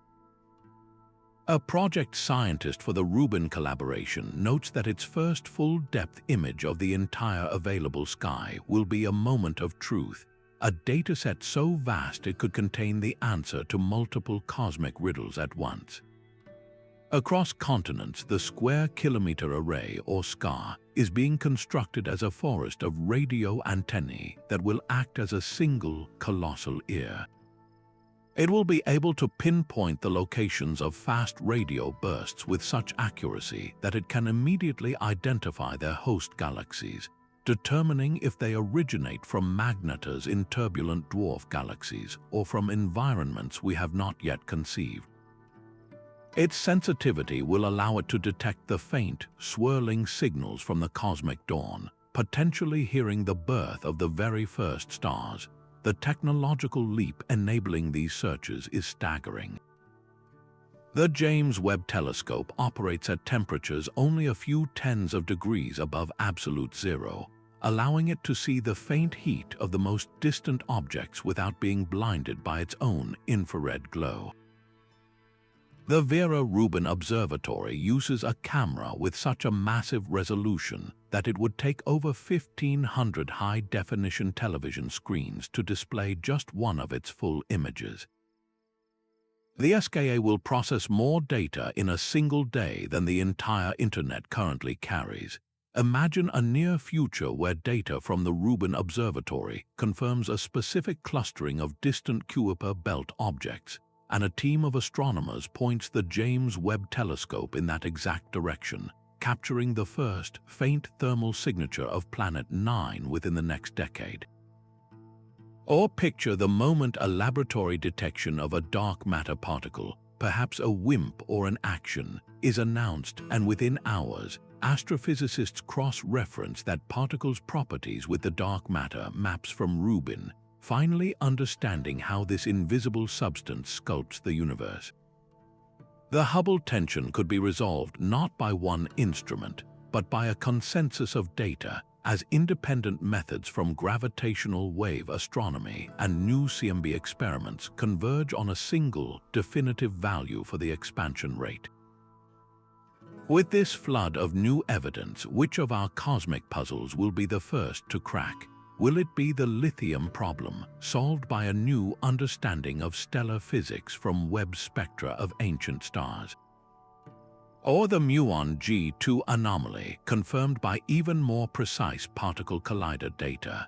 The answers will not just solve individual mysteries, they will provide the raw material for the next great theoretical leap, forcing a new generation of physicists to build a framework that can contain all these truths at once.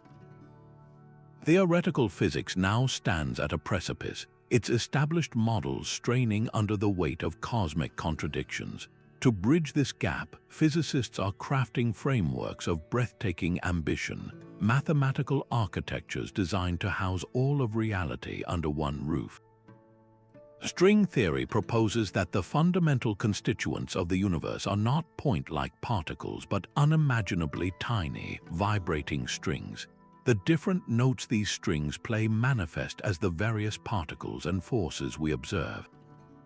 This elegant idea, however, demands a cost, a reality woven from not just 3 spatial dimensions, but 10 or more, all curled up into a size too small for any instrument to detect. In stark contrast, loop quantum gravity suggests that space itself is not a smooth, continuous fabric, but is woven from a network of finite, indivisible loops, a pixelated spacetime at the tiniest possible scale.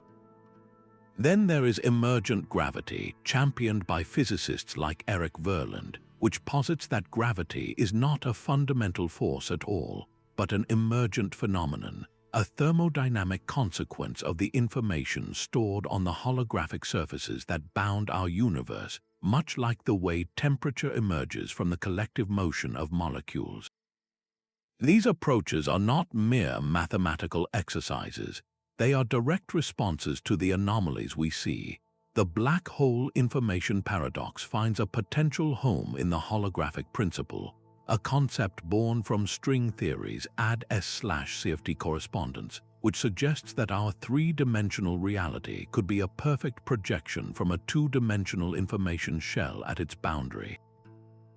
The puzzle of dark energy and the cosmological constant might be resolved if gravity behaves differently on cosmic scales, a key prediction of many modified gravity models. As one prominent theorist noted, anomalies are the universe's way of forcing our hand, compelling a creativity that transcends comfortable, established paradigms. The true test, however, lies in connection to the real world. Can these beautiful mathematical structures make contact with experiment? They are beginning to. String theory and certain inflationary models predict a specific fingerprint of primordial gravitational waves, a swirling pattern in the polarization of the cosmic microwave background that next-generation telescopes are actively hunting. Loop quantum gravity allows for subtle violations of Lorentz symmetry, the very principle underlying Einstein's special relativity, which could manifest as energy-dependent delays in the light from gamma-ray bursts, just as we have observed. Even modified gravity must pass rigorous local tests, its novel equations scrutinized against the precise orbits of spacecraft within our own solar system. The challenge is immense, bridging the chasm between the abstract world of Planck-scale geometry and the concrete data from our telescopes and particle colliders. Will the next Einstein emerge not from a single revolutionary thought, but from the collective effort to solve these interconnected cosmic riddles? This theoretical struggle is not just about finding answers, but about fundamentally reimagining the stage upon which the cosmic drama unfolds. These cosmic riddles reach far beyond the equations on a chalkboard, forcing us to confront what it truly means to exist in such a strange universe. The very idea of a multiverse, hinted at by the cold spot and the cosmological constant problem, suggests our entire reality might be just one bubble in an infinite, frothing cosmic ocean. If that is true, then the delicate fine-tuning of the physical constants, the precise numbers that allow for atoms, stars, and life itself, may not be a miraculous coincidence. It could simply be a consequence of our particular address in the multiverse, a cosmic lottery we happen to win. This line of thinking, known as the anthropic principle, is as unsettling as it is profound. Are we here because the universe was designed for life, or are we simply in the one universe out of countless others, where the numbers were just right for us to be here to ask the question? Philosophers of science remind us that our current scientific truths are always provisional, maps that are constantly being redrawn as we explore new territory. Every great revolution in thought, from the demotion of Earth from the center of the cosmos to the bizarre probabilistic rules of quantum mechanics, began with anomalies that the old models could not digest. Quantum theory itself shattered our classical intuition, revealing a world where particles can be in two places at once, and where the act of observation seems to shape reality itself. The solutions to today's mysteries, from dark matter to the black hole information paradox, could be just as mind-bending, demanding we abandon our deepest assumptions about space, time, and causality. What ethical responsibilities would we face if we confirmed the existence of other intelligences, perhaps through the decoding of a complex signal or the discovery of an artifact like the theoretical structures around Boyajian star? And what societal transformations would follow if we unlocked the secrets of dark energy, tapping into the power that drives the cosmos itself? History shows that such fundamental shifts do not just change our technology, they reshape human consciousness, altering our art, our philosophy, and our very sense of purpose. Will solving the universe's greatest puzzles bring us closer to a complete understanding? Or will they ultimately reveal a cosmos so inherently strange that its full nature lies forever beyond the limits of the human mind? From the ghostly tug on distant spacecraft to the unbalanced weight of a fundamental particle, these 28 cosmic riddles are more than mere curiosities. Each one is a crack in the foundation of modern physics, a place where our most trusted theories strain and falter under the weight of observation. The Pioneer Anomaly's mysterious deceleration, the galactic rebellion requiring dark matter, the universe's lopsided birth, and the Boson's stubborn mass are not failures of our models. They are signposts pointing toward a deeper and far stranger reality waiting to be discovered. They tell a collective story, a chorus of evidence that our current understanding, for all its power and precision, is incomplete.